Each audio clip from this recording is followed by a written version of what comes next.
유대인식 공부 비법, 하브루타의 모든 것, 친구랑 하면 이렇게 달라진다. 안녕하세요. 오늘은 유대인들의 하브루타에서 특별한 교육 방법들에 대해 알아보겠습니다. 하브루타가 뭘까요? 히브리어로 친구라는 뜻이에요. 즉, 친구와 함께하는 공부법입니다. 하브루타는 그냥 떠드는 게 아니에요. 여러분이 친구와 숙제할 때를 생각해 보세요. 그냥 수다 떨면서 하는 것과 계획을 세워서 하는 것, 어느 쪽이 더 효과적일까요? 당연히 계획을 세워서 하는 게 좋겠죠? 하브루타도 마찬가지예요.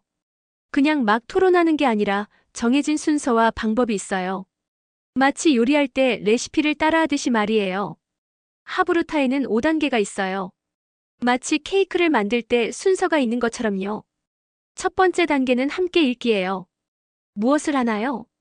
두 친구가 같은 책이나 문제를 함께 읽어요. 모르는 단어가 있으면 서로 설명해줘요. 이 부분이 무슨 뜻인지 알겠어? 하고 확인해요. 왜 중요할까요? 마치 축구 경기를 할 때 같은 규칙을 알아야 하는 것처럼 함께 공부하려면 같은 내용을 이해하고 있어야 해요. 2단계에서 공통된 출발점을 만드는 거예요. 두 번째 단계는 깊이 생각하기예요. 무엇을 하나요? 이 내용이 정말 무슨 뜻일까? 하고 깊이 생각해요. 왜 이렇게 써져 있을까? 이유를 찾아봐요. 숨어있는 의미를 찾으려고 노력해요. 예를 들면, 동화책에서 늑대가 양털을 뒤집어 썼다고 했을 때, 단순히 늑대가 변장했다가 아니라 왜 늑대는 변장을 해야 했을까? 이 이야기가 우리에게 주는 교훈은 뭘까? 하고 생각하는 거예요. 세 번째 단계는 질문하기예요. 이 부분이 정말 중요해요. 무엇을 하나요? 이상한데? 이게 맞나? 하고 의문을 제기해요. 모순되는 부분이나 이해되지 않는 부분을 찾아요. 만약에 이런 상황이라면 어떻게 될까? 하고 질문해요. 질문하는 법을 살펴보면 왜 이렇게 했을까? 다른 방법은 없을까? 이 부분이 앞의 내용과 맞나? 만약 상황이 바뀐다면 이와 같이 하브루타에서는 다양한 사고와 시각에서 나오는 이런 질문을 장려해요. 질문이 많을수록 더 깊이 이해할 수 있거든요. 네 번째 단계는 답 찾기예요.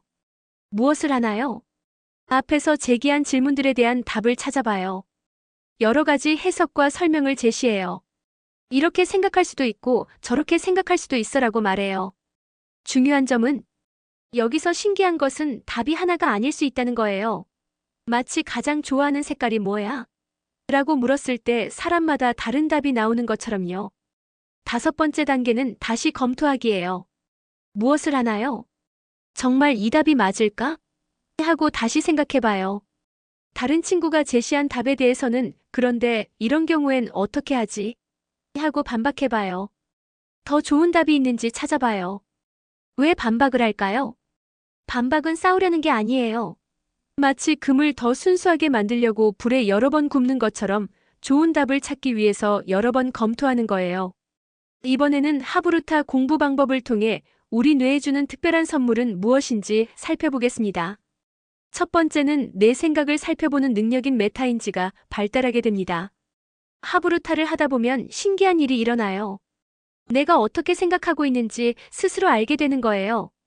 예를 들면, 내가 이 부분을 잘못 이해하고 있었구나. 나는 왜 이런 식으로 생각하게 되었을까?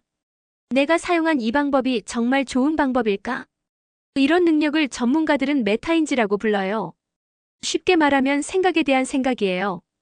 내 생각을 통해 이전 생각에서 내가 알고 있는 것과 모르고 있는 것을 알게 되는 단계예요. 마치 거울을 보며 내 모습을 확인하는 것처럼 내 생각을 거울로 보는 거예요. 하브루타 대화 예시를 몇 가지로 살펴볼게요. 이 문제 어려워. 어떻게 풀지? 우리가 지금까지 배운 방법들을 써보자. 뭘 알고 있는지 먼저 정리해보자. 좋아. 내가 알고 있는 건. 생각해보니 내가 착각하고 있었네. 다음으로 하브루타가 우리 뇌에 주는 특별한 선물 두 번째는 함께 배우는 힘으로 사회적 학습입니다. 러시아의 유명한 교육학자 비고츠키라는 분이 발견한 놀라운 사실이 있어요. 사람은 혼자 공부할 때보다 다른 사람과 함께 공부할 때 더 많이 배운다는 거예요. 그의 이론 중에 근접 발달 영역에 대해 예를 들면 여러분이 수영을 배운다고 생각해 보세요. 현재 내 수준으로는 혼자서 물에 뜰 수 없어요. 하지만 코치가 도와주면 수영 기능이 발전되면서 뜰 수 있어요. 이 사이의 영역을 근접 발달 영역이라고 해요. 하브루타에서는 학습 파트너가 서로에게 코치 역할을 해줘요. 혼자서는 이해하기 어려운 것도 친구의 도움으로 이해할 수 있게 되는 거죠. 비고츠키의 두 번째 이론인 스캐폴딩에 대한 설명입니다. 스캐폴딩이란 건물을 지을 때 임시로 설치하는 지지대나 발판을 의미합니다. 학습할 때도 임시적인 도움이 필요하다는 의미예요. 하브루타에서는 친구가 이런 역할을 해줘요. 예를 들면 이 부분이 어려우면 이렇게 생각해봐. 내가 이해한 걸 설명해줄게. 우리가 놓친 부분이 있나 확인해보자. 하브루타가 우리 뇌에 주는 특별한 선물 세 번째는 서로 가르치는 기적입니다. 하브루타의 가장 신기한 점은 서로가 선생님이 되고 학생이 된다는 거예요. 상호 교수법의 예를 들면 오늘 민수가 철수에게 수학을 가르쳐줘요. 내일 철수가 민수에게 과학을 가르쳐줘요. 이렇게 하면 두 가지 좋은 일이 일어나요. 먼저 가르치는 사람은 설명하려고 하다 보니 더 깊이 이해하게 되고 부족한 부분을 알게 돼서 보충하게 돼요. 배우는 사람은 친구의 설명을 들으며 폭 넓은 사고를 통해 새로운 관점을 얻어요.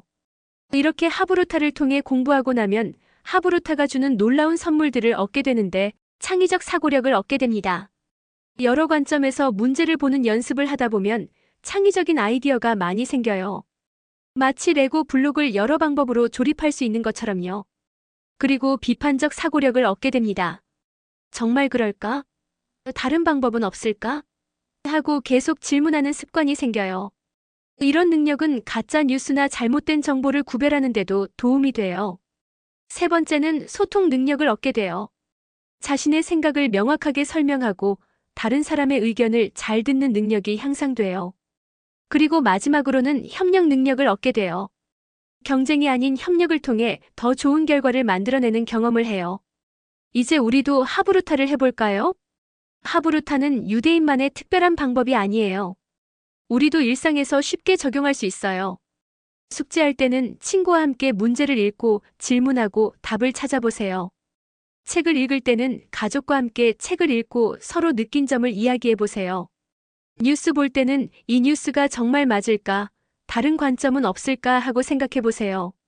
하브루타는 단순한 공부 방법이 아니라 함께 성장하는 방법이에요. 여러분도 친구와 함께 하브루타를 해보면 공부가 더 재미있고 의미있게 느껴질 거예요.